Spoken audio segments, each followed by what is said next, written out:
Bismillahirrahmanirrahim. Assalamualaikum warahmatullahi wabarakatuh. Waalaikumsalam. Waalaikumsalam warahmatullahi wabarakatuh. Waalaikumsalam. Bapak Ibu, salam sehat ya. Salam semangat buat kita bersama di tengah meningkatnya kasus pandemi COVID-19. Tentu kita berharap kita tetap sehat dan kita tidak putus-putusnya, harus terus bersemangat ya, walau bagaimanapun kondisi yang kita alami, terutama yang di rumah sakit. Ini adalah tugas mulia kita untuk membantu masyarakat yang sedang membutuhkan pertolongan kita. Baik, kini seri ketiga bincang-bincang IRSAM, Ikatan Rumah Sakit Jakarta Metropolitan, versi DKI Jakarta. Kali ini kita akan mengangkat topik isolasi mandiri. Apa sih yang harus kita lakukan? Tentu ini edukasi buat kita bersama, khususnya buat masyarakat DKI Jakarta dan masyarakat Indonesia. Pengkayaan dan pencerahan nanti akan disampaikan oleh beberapa pakar dan narasumber. Di antaranya ada Prof. Minaldi Rasmin. Beliau sudah tidak asing lagi, pakar di bidang ilmu respirasi dan ilmu paru. Nanti juga ada Pak Kusmedi, beliau mantan Kepala Dinas Kesehatan DKI Jakarta dan sekarang Ketua IRSAM atau Persi DKI Jakarta. Ada juga nanti di antara kita ada Dr. Yanuar Jack, ada Dr. Ruli, ada Dr. Banjar, beliau ahli kesehatan masyarakat sebenarnya. Kemudian ada Dr. Terioto dan beberapa pengurus IRSAM Persi DKI Jakarta yang akan berdiskusi dan berbincang bersama kita. Baik, saya mulai diskusi kita ini. Tanya. Ya. Saya boleh bertanya. Ya, silakan Pak. Ya. Bagus. Terima kasih Pak Fajar. Prof. Minaldi yang saya hormati, terima kasih sudah hadir kembali pada acara bincang-bincang pengurus IRJAM. Banyak topik yang akan kita bahas sebenarnya, tetapi kali ini memang ya tadi seperti disampaikan Pak Fajar, kita akan membahas tentang bagaimana sih melakukan isolasi mandiri. Masih ada orang yang belum tahu yang disebut dengan isolasi dan apa itu karantina. Ada karantina, ada isolasi. Jadi kalau isolasi adalah orang yang sudah positif, kalau karantina adalah masih kontak erat, tapi suspek lah kemungkinan menderita COVID tersebut. Nah, di dalam kegiatan sehari-hari, tentunya seorang yang harus dikurung selama 14 hari, kalau menurut WHO, dia betul-betul harus dikarantina seperti itu, tentunya ada kebosanan. Mungkin dalam kebosanan itu justru memang banyak kegiatan-kegiatan yang harus dilakukan untuk membuat dirinya itu tidak bosan dan kembali sehat, bugar. Karena kan saya dengar kalau orang pikirannya stres, dia juga jadi nggak sehat-sehat gitu. Jadi dia kan harus menghibur dirinya bagaimana caranya supaya itu semuanya membuat daya tahan tubuhnya meningkat. Mungkin Prof punya cerita bagaimana sih sebenarnya orang harusnya melakukan kegiatan tersebut, Prof. Terima kasih. Terima kasih. Assalamualaikum warahmatullahi wabarakatuh. Waalaikumsalam warahmatullahi wabarakatuh. Dr. Kusmedi yang saya hormati, Dr. Fajar dan semua ibu bapak pengurus IRSJAM, terima kasih untuk kesempatan ini. Menarik untuk bisa bincang-bincang begini karena memang tidak mudah ya barangkali mendapatkan dalam bentuk cerita-cerita seperti taunya makan obat, taunya dirawat, taunya begitu ya. Jadi semua yang kaku-kaku begitu ya. Nah, tadi pada saya ditanyakan tentang isolasi mandiri. Kenapa ya kita mesti diisolasi gitu? Karena kita sakit. Kenapa seorang mesti diisolasi?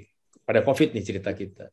Karena dia terbukti sakit, ada COVID, dan dia jangan sampai membuat penularan lebih jauh. Nah, kenapa isolasi mandiri pada beliau itu mesti dilakukan? Itu karena tadi supaya jangan menular, tapi apakah itu menguntungkan? Itu menguntungkan. Karena kalau dirawat di rumah sakit, ada perasaan saya sebagai orang sakit.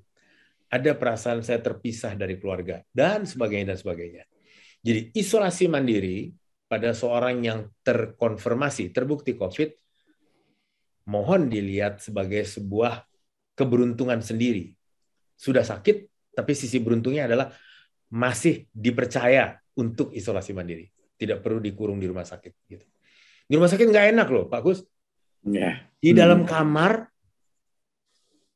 pada COVID nih, kita tidak tahu wajah susternya, wajah dokternya. Nggak tahu kita. Ketutup semuanya begitu. Jadi kita kayak terpisah betul dari dunia luar. Nah, kalau kita masih dikasih isolasi mandiri, nikmati itu, syukuri itu sebagai sebuah keberuntungan kita. Itu pertama. Kenapa mesti 14 hari? Itu umur virus. Jadi umur virus yang dibunuh dengan obat atau tanpa obat, itu kalau dia nggak pakai obat, dia teler sendiri dalam 14 hari. Jadi ambil aman, kita pakai obat memang, tapi tetap batas waktu itu adalah 14 hari. Itu sebabnya 14 hari. Jadi jangan nawar, saya yang 7 hari aja deh gitu. Ini kan bukan paket, memang 14 hari memang umur virus gitu. Jadi itu 14 hari. Yang ketiga sekarang, kalau saya diisolasi mandiri, lu enak tuh di rumah. Ini bahkan petugas kesehatan pun ada yang nggak ngerti, Dokter Gus. Oh, saya boleh isolasi mandiri, duduk dia di ruang makan. Bukan itu isolasi mandiri. Iya, betul. Bukan itu isolasi mandiri. Namanya juga isolasi, maka mestinya di kamar tersendiri. Di kamar tersendiri supaya tidak membuat klaster keluarga. Diuntungkan bahwa tetap bersama keluarga, tetapi juga jangan sampai membuat klaster keluarga. Jadi mesti sendiri. Tentu bicara ini agak sulit kalau memang tidak memiliki kamar yang tersendiri. Kalau memiliki kamar tersendiri, barangkali mudah sekali. Tapi kalau tidak memiliki kamar tersendiri, bagaimana? Nah, itu boleh pilih. Makanya pemerintah juga menyediakan tempat untuk menyatakan bahwa saya mau isolasi mandiri, kan begitu. Jadi disiapkan tuh, ada namanya Wisma Atlet, ada namanya Wisma Haji dan sebagainya. Itu bagi orang-orang yang tidak memiliki kemungkinan untuk melakukan isolasi sendirian di kamarnya, begitu. Dibuat. Itu gratis karena itu dibiayai oleh negara. Ini pandemi. Jadi memang ada negara yang mempunyai peran besar di situ. Ya, misalnya menampung orang-orang itu. Tapi kita bicaralah sekarang yang ada kamarnya dan bisa dilakukan gitu. Sebaiknya bukan cuma kamar sendiri. Saya minta lagi nambah nih. Kalau bisa kamar mandi sendiri gitu. Karena kalau lagi di kamar mandi sendiri, kita mandi pasti buka masker. Nah, kalau itu kamar mandi itu bersama dengan orang lain, maka virus yang kita pancarkan tadi bisa jadi nanti yang berikut masuk buru-buru terhirup. Jadi sakit lagi, klaster lagi begitu. Jadi kalau kita isolasi mandiri kita pilih di rumah, maka sebaiknya kita mempertimbangkan kita punya ruang kamar tidur sendiri dan kamar mandi tersendiri. Kalau kita tidak punya itu, maka kita bisa minta pada pemerintah, pada rumah sakit, saya tidak punya tempat, bisakah saya disediakan tempat? Itu dikasih, tempat itu ada, gitu ya. Pemerintah daerah menyiapkan itu, pemerintah pusat mendukung itu, gitu. Nah, sekarang kita kembali kalau di ruang sendiri. Betul kata Dokter Kus tadi. Ini kan bosan 14 hari dalam. Ya, maka bikinlah kesibukan. Tapi jangan yang destruktif, kamarnya dirusak-rusak itu jangan. Bikinlah hal yang produktif. Menulis bisa. Kalau punya komputer dan terbiasa pakai komputer, membuat karangan pakai komputer bisa. Membuat suji apa namanya ya, menyulam gitu bisa. Dan itu bisa dijual. Kalau 2 minggu bisa 2 kali sulaman yang bisa dijual keluar gitu. Kalau kita mau bikin komik bisa juga di situ. Artinya tetap isi kegiatan di dalam kamar itu produktif. Jangan bermalasan, jangan bermuram durja. Kalau mau bermuram durja, mendingan di rumah sakit, ketemu sama teman-teman yang sama-sama batuk begitu. Tapi kalau bisa di rumah produktif, manfaatkan itu. Itu harus kita syukuri itu. Yang lain lagi adalah tetap bergerak, olah gerak. Tetap lakukan senam pernapasan karena jangan sampai otot napas kita lemes. Nanti susah kita membuang si virus. Yang repot lagi otot tungkai kita lemes karena kita baring terus begitu. Jangan. Otot kaki kita mesti kita gerakkan juga. Squat jam, boleh. Push up, silahkan. Keluar-keluar bisa push up 100 kali aja. Bingung semua keluarga nanti. Oh, kapan latihannya? 2 minggu gitu kan ya. Oke. Tapi kita selain menjadi mengisi waktu, tapi kita menjadi lebih kuat, lebih sehat dan sebagainya. pengalaman saya di Rumah Sakit Persahabatan, Ibu Bapak yang saya hormati, di dalam ruang rawat itu, yang termenung saja lama dirawatnya. Dengan kondisi yang sama pada saat masuk, tapi seorang yang lebih ceria, yang terus bawa buku tulis, dia nulis, dia bikin apa, lalu dengan HP-nya terus dia bisa ikut pengajian, dengar lagu, dia nyanyi-nyanyi, lebih cepat. Dengan kondisi yang masuknya sama. Artinya betul yang Dr. Kusmedi bilang tadi, mental berpengaruh pada COVID. Kalau kita gembira, kita riang, kita ikhlas saja menerima, lalu kita jalani dengan sewajarnya, maka daya tahan tubuh kita cukup kuat untuk bisa melawan itu. Dibantu dengan obat, lebih cepat lagi dia. Gitu. Jadi di dalam kamar tadi, lakukan semua yang produktif, tenangkan diri, inilah satu-satunya ini Dr. Kus, ada beberapa guru besar, profesor juga yang sakit yang isolasi mandiri, kebetulan minta tolong sama saya untuk diawasin, jadi saya bilang, saya udah mau kerja, tunggu dulu, saya bilang. Ini satu-satunya cuti Anda yang legal. Dari Tuhan legal, dari negara juga legal, begitu. Nggak bisa dibilang, dok, masa nggak mau diganggu, kan saya sakit. Nggak bisa, saya lagi COVID. Kasih saya kesempatan untuk betul-betul memulihkan diri. Ini legal banget, gitu. Atau kita bilang, mau saya keluar? Nah, orang yang takut, kan?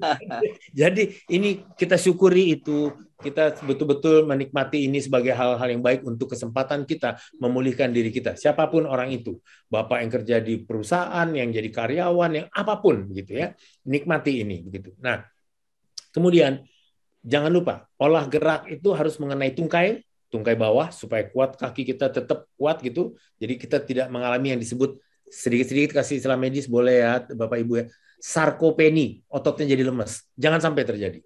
Semua mesti tetap kuat ototnya, gitu ya. Yang lain adalah olah gerak yang mudah. Karena 2 minggu, tolong spray sarung bantal dan sarung guling itu diganti 2 kali seminggu. Ketika Bapak atau Ibu mengganti itu pasti melakukan olah gerak. Capek juga loh. Jadi nggak pernah. Yang harus mengganti kita sendiri ya Pak. Jangan kita menggunakan orang lain masuk ke kamar kita kan Prof.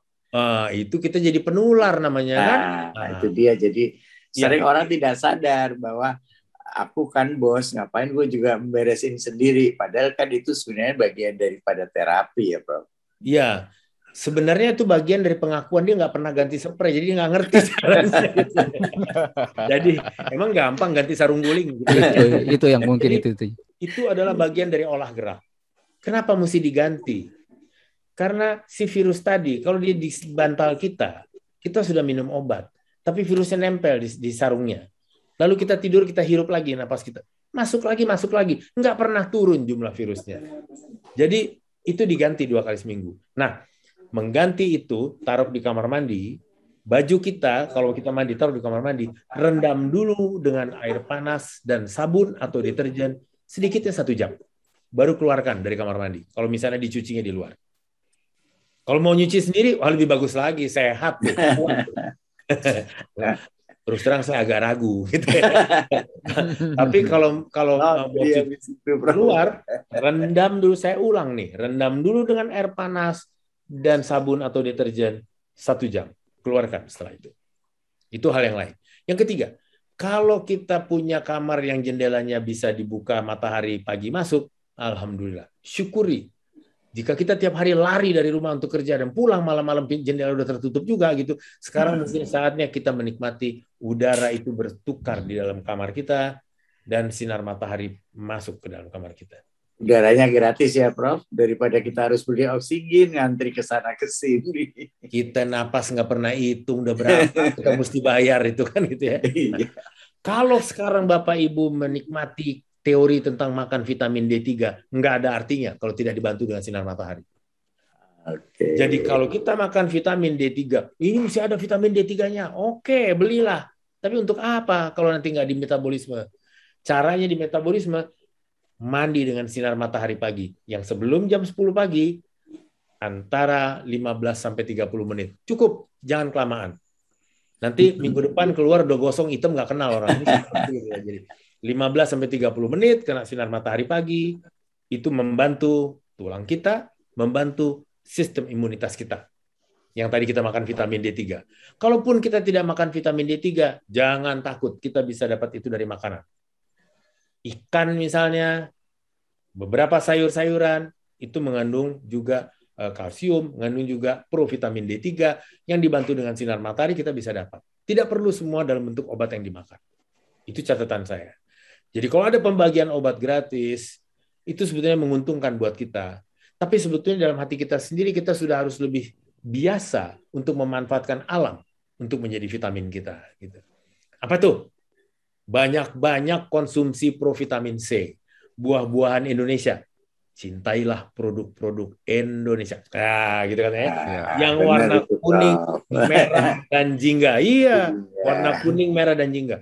Mangga, jeruk, pepaya, pisang, belimbing, tomat, wortel, duren. Itu semua warnanya kuning. Jengkol masuk nggak jengkol, Prof? Jengkol hijau, Pak. Ya, gitu. Labu, Prof. Labu warnanya bagus. Ya. Nah, jadi itu adalah kekayaan kita. Allah telah memberikannya buat orang Indonesia. Kenapa kita tidak memanfaatkan itu untuk kesehatan kita? Dan provitamin, seberapa banyak pun yang ibu bapak makan, tidak akan berbahaya. Insya Allah. Kenapa? Dia akan diambil oleh badan kita, hati terutama, liver begitu, dia akan metabolisme secukupnya diserap, yang lain dibuang. Gitu. Jadi badan kita punya pengaturan. Dan kalau kita kasih, ini sama ceritanya dengan beras nih. Kalau kita membiarkan kita cuma berasnya yang dapat dari luar negeri begitu, sekali waktu orang luar negeri nggak kasih kita sakit. Maka marilah kita terus bertani gitu. Karena kalau beras dari luar negeri nggak dapat, kita nggak apa-apa, kita punya, kita bisa gitu ya. Katanya ada yang ngomong, saya tidak tahu dengan pasti. Jangan terlalu banyak makan karbohidrat seperti itu. Apa benar pada orang yang harus melakukan isolasi, kemudian melawan COVID itu produksi karbohidrat harus direndahkan?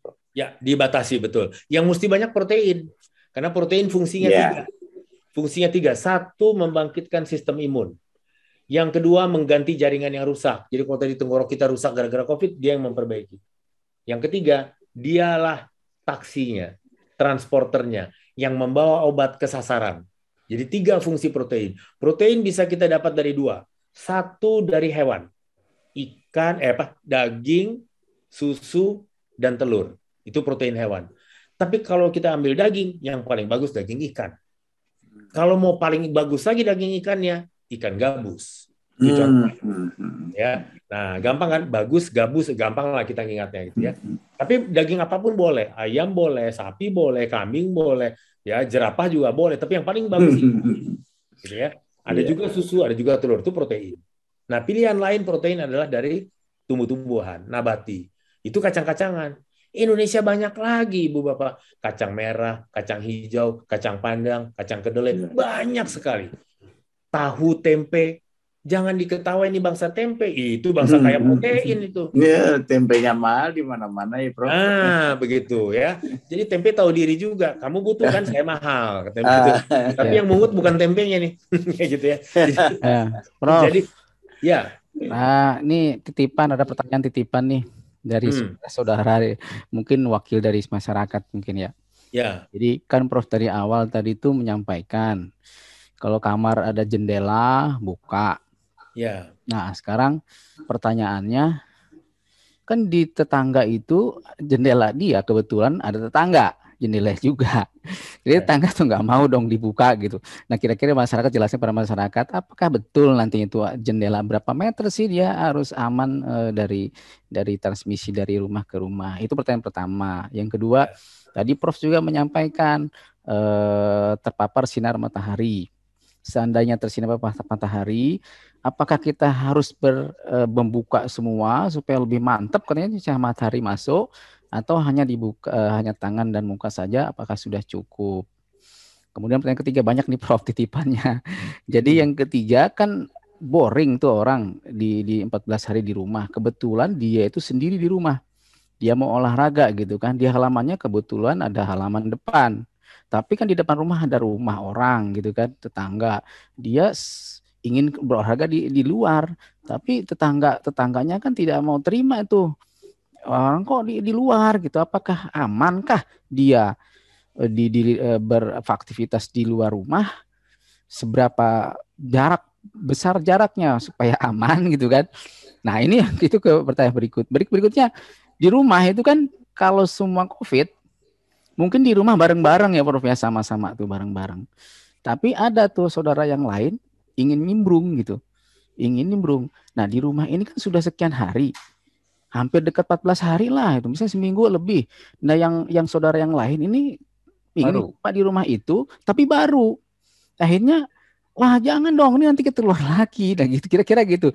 Ini Prof ya, pertanyaan-pertanyaan orang masalah saudara-saudara yang seperti itu gimana ya, begitu Prof. Terima kasih Prof. Ya, makasih. Satu jawaban dasar dari semua adalah ayo ngukur sendiri. Itu jawaban saya.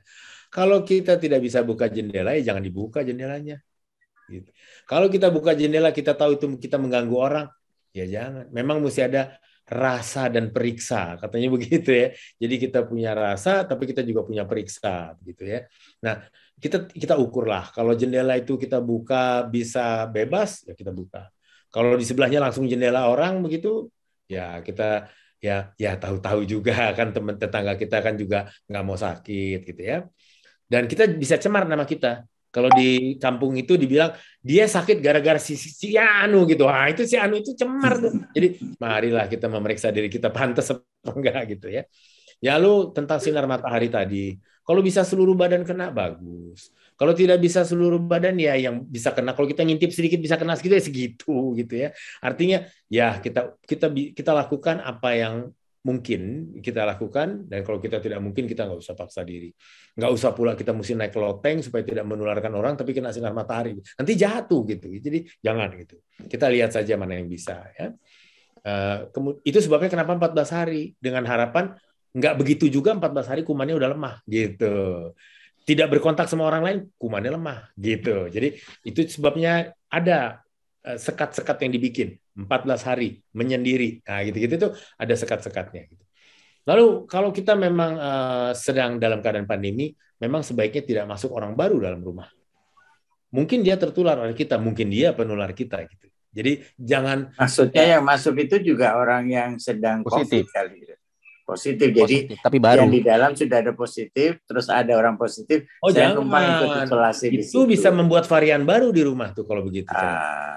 Okay. Membuat varian baru. Jadi jangan. Kalau kita sudah sakit, menyendirilah kita, gitu kan? Itu prinsip gitu. Jangan kita bikin orang lain sakit gitu. Itu barangkali jawaban saya. Tetapi ada satu yang penting nih, Ibu Bapak. Walaupun kita di kamar sendiri, bukan di rumah sakit, tolong tidurnya pakai rotasi teratur. Rotasi yang berkala. Kita tidur dimulai dengan posisi telungkup. Letakkan bantal di bawah perut kita telungkup. Kenapa mulainya posisi telungkup? Kalau kita mulai tidur dengan posisi terlentang, bablas sampai pagi kita pakai ngorok segala macam. Jadi kalau kita tidur telungkup, kita tidak terbiasa, kita akan terbangun. Sebutlah, ini cara bodoh saya begitu ya. Sebutlah kita terbangun, kita miring ke kiri. Tertidur, terbangun lagi, terlentang. Ketika terlentang, sangga dengan 2-3 bantal, jangan datar. Tertidur lagi, terbangun lagi, miring kanan. Tertidur lagi, terbangun lagi, telungkup lagi. Jika kita bisa lakukan keempat posisi bergantian itu antara 2-3 jam, insya Allah kita bisa menjaga paru-paru kita bersih dari kelembapan yang disebabkan oleh infeksi COVID. Kalau kita tidak bisa 2-3 jam, ya lakukan 30 menit paling sedikit. Itu adalah cara untuk mencegah kita tidak perlu sampai jatuh mesti ke rumah sakit. Ketika di rumah sakit, itu adalah cara supaya kita tidak jatuh mesti pakai alat bantu napas ventilator. Atau itu adalah cara supaya jangan dari rumah pindahnya ke ventilator ICU. Nah, lakukanlah itu. Sederhana, mungkin tidak terbiasa, tidak enak, tapi lebih baik tidak enak di rumah daripada tidak tahu tapi dalam ventilator begitu. Kenapa Prof tengkurap? Kenapa telungkup itu? Kenapa Prof? Ceritanya gimana? Baik. Kalau ini paru-paru kita gitu. Yeah. Maka kalau kita tuh kena COVID di paru-paru kita, Kita belum tahu, kita bilang kita ringan, tapi siapa tahu kita sudah mulai jadi sedang begitu. Kita nggak tahu kan, gitu ya. Kena paru-paru kita, maka peradangan akan menimbulkan kebecekan. Gitulah bahasa awam saya. Hidung saya meradang, saya pilek. Mata saya meradang, berair. Kalau paru-paru saya beradang, dia berair juga, becek. Nah, kalau kita taruh dalam posisi terlentang terus, maka becek itu akan berada dari setengah ke bawah. Dari tengah ke punggung kita. Padahal kalau kita tahu paru-paru kita, tengah ke belakang itulah daerah paling luas untuk menangkap oksigen. Setengah ke depan itu ada jantung di kiri. Dia udah berkurang dia. Di kanan, ada paru-paru yang atas, ada paru-paru yang tengah, ada paru-paru yang bawah. Jadi udah terbagi-bagi dia, sedikit juga. Tapi tengah ke belakang, semuanya los kayak lapangan bola gitu. Nah, supaya dia jangan sampai nanti ini basah terus, maka daerah oksigen kita jadi kurang, karena cuma di depan aja. Kita mesti dapetin daerah belakang ini. Caranya, tengkurap. Tapi tengkurap ini kan tidak tahan kita, tidak lama. Kita tidak biasa tidur tengkurap. Kalau nggak lagi udah terbangun, miring aja dulu. Kalau kita ibaratkan paru-paru kita kena infeksi COVID, sama dengan spons kita masukkan ke air sabun. Basah dan berat. Dia harus dikeringkan supaya oksigen bisa masuk. Kalau kita lihat spons ada lubang-lubangnya, supaya angin bisa masuk, dia mesti kering. Tapi spons bisa kita peras. Paru-paru kita tidak bisa kita peras. Cara satu-satunya adalah tengkurapkan dia, putar lagi, putar lagi. Itu adalah cara kita memeras paru-paru kita supaya dia tetap kering. Dan kalau dia tetap basah di satu sisi, ketika kita sembuh, basah itu tadi jadi kering. Kita masak nasi, ada air, jadi kering, kerak dia. Maka paru-paru kita nggak bergerak dengan bebas. Kita sembuh COVID, tapi paru-paru kita kaku, sesak napas kita. Jadi memutar, tidur rotasi adalah bagian dari pencegahan perburukan atau pencegahan dari masa panjang paru-paru kita jangan sampai kaku. Begitu, Dr. Banjar. Terima kasih, Prof. Bagus sekali, Prof. Mantap, Saya baru mantap. tahu selama jadi dokter. Karena saya bukan dokter paru-paru, dokter kusmedi, saya dokter rupa-rupa. Mantap. Baik, Prof. Ya, Tadi Prof silakan, sudah Prof. jelaskan Fajar. bagaimana apa yang dilakukan oleh pasien atau masyarakat yang melakukan isolasi mandiri, mulai dari kegiatannya, terus bagaimana membersihkan tempat tidur, pakaian. Nah, sekarang untuk alat Dan yang makan, penting Prof. cara tidur tadi. Cara Ya, tidur satu lagi berputar. cara tidur yang harus Kayak dirotasi jarum itu jam gitu, per muter. 2 jam ya, Prof ya. Ya. Nah, terkait dengan alat makan bagaimana, Prof? Karena ini juga kan bekas makan pasien ini, apakah pembersihannya itu sama seperti pakaian tadi, harus direndam dulu dengan air panas dan segala macam? Bagaimana, Prof? Yang paling baik begitu. Karena virus SARS-CoV-2, virusnya si COVID ini, penyebabnya si COVID ini, dia itu masuk ke dalam badan kita. Ini pertanyaan penting banget ya, Dr. Fajar. Dia masuk ke dalam badan kita lewat reseptor, artinya pintu masuk. Dan pintu masuk itu ada di saluran napas, ada di saluran cerna. Untuk kemudian dia masuk ke dalam aliran darah. Jadi artinya, kalau virus itu tertinggal di sendok atau garpu, lalu nanti dia kering, terbiarkan kering sebentar di dapur atau tempat cuci piring, lalu kena lagi, nah itu bisa ketularan nanti. Jadi memang lebih baik dicuci dulu dengan rendam dulu dengan air panas sebentar, itu kalau air panas itu sebentar aja, lalu baru dikirimkan ke depan pintu untuk diambil nanti. Betul sekali pertanyaan. Supaya jangan terjadi penularan SARS-CoV-2 lewat reseptor di saluran cerna. Ya. Oke, simpulkan, Pak Baik, Fajar. Bapak Ibu sekalian, ya demikian bincang-bincang kita dengan Prof, bincang-bincang yang sangat produktif dan sangat edukatif. Banyak pencerahan yang kita dapatkan dari Prof terkait apa sih yang harus kita lakukan atau masyarakat lakukan ketika terkonfirmasi COVID-19 dan harus isolasi mandiri. Yang pertama itu teruslah bergerak, ya, jangan banyak diam, teruslah produktif di kamar tempat kita isolasi. Lakukan kegiatan yang positif, lakukan hobi-hobi yang kita selama ini mungkin tidak leluasa lakukan karena sibuk dengan pekerjaan.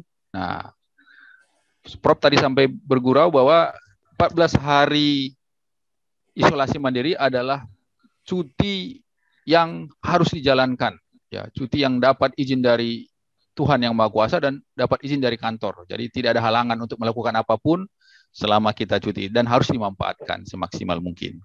Dan ini suatu hikmah ya atau nikmat yang harus kita syukuri daripada kita harus dibawa ke rumah sakit. Prof sampaikan tadi rumah sakit tidak yang kita kenal di sana karena semuanya menutup wajah dan menutup penampilannya. Jadi kita nggak tahu siapa yang datang dan siapa yang menyapa kita. Apakah dokter, perawat, atau petugas yang lain. Kemudian kita harus membersihkan sendiri tempat tidur kita, spray, sarung guling, sarung bantal, minimal 2 kali seminggu. Kita rendam dengan air panas ya sebelum dicuci selama 1 jam. Demikian juga dengan pakaian kita. Kita juga harus rendam selama 1 jam sebelum dicuci. Alat makan juga sama.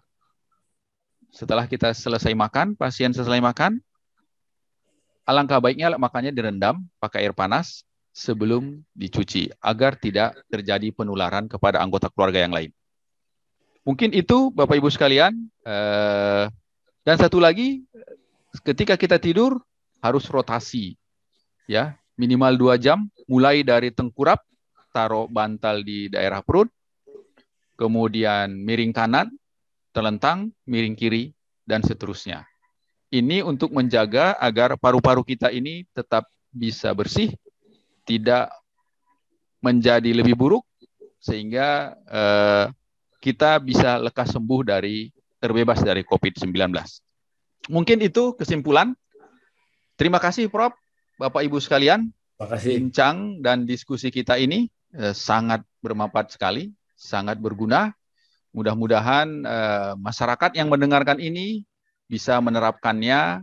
Dan satu lagi kata kuncinya, ketika kita konfirmasi COVID-19, jangan panik dan harus tetap tenang. Demikian, terima kasih. Assalamualaikum warahmatullahi wabarakatuh. Waalaikumsalam. Terima kasih, Prof. Terima kasih banyak.